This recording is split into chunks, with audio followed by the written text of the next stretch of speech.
na, uwi na si Irma. Atid ko lang muna siya sa ano. Sa loob. Kabila and tayo. Sa kabila. Ano yung bagahe?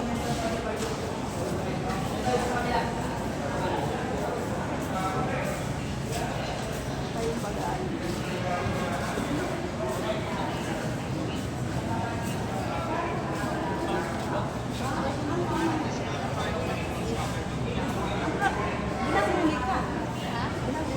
Ganun mong kauban?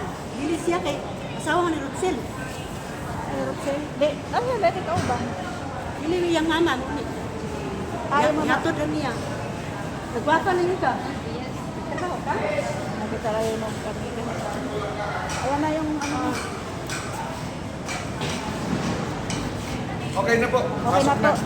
Iatid nyo na si nanay doon. Tara na.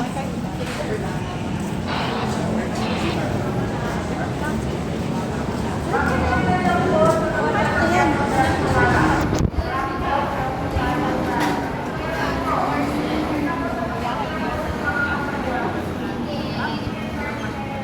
Sakay naman sa barko. Saan naman mo dito?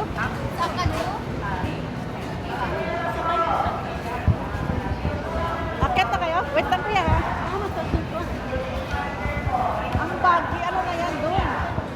Asa kayo, mama? Asa na? Okay na? Sabay ka na. Ano sasakay? Sabay ka na sa kanya.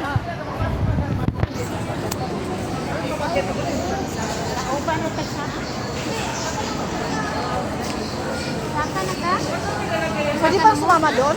Pwede ba sumama doon? Sa amis ba sila? Di ba kasi kadiri tama sila na dito musulod. Sila na musulod dito din paabot na lang sa Sige na, mulakaw na ko. Sige, bye. Amping na dito ha. Bye-bye. Umiiyak na. Tawag-tawag, iyak. Iyak na naman si mama, iyak. Amping na pa, ang pwede mo, ang gamit, nagtagutom ha. Pag nagutom tayo na may biskwit ka naman dyan. number 40 pa abuta lang dito. Mira, may kauban ka naman ba? Nana uy.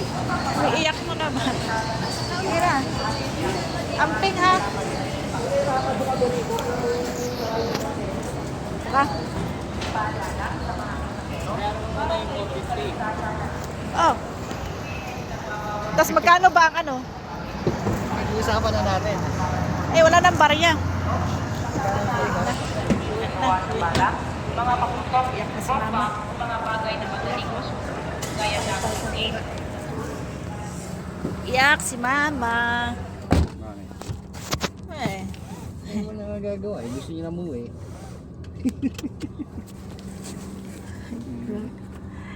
Punas-punas sa luha. Ayun. Kasi na yung mga kausap niya. Yun, may kasabay siya. Kapitbahay nata doon.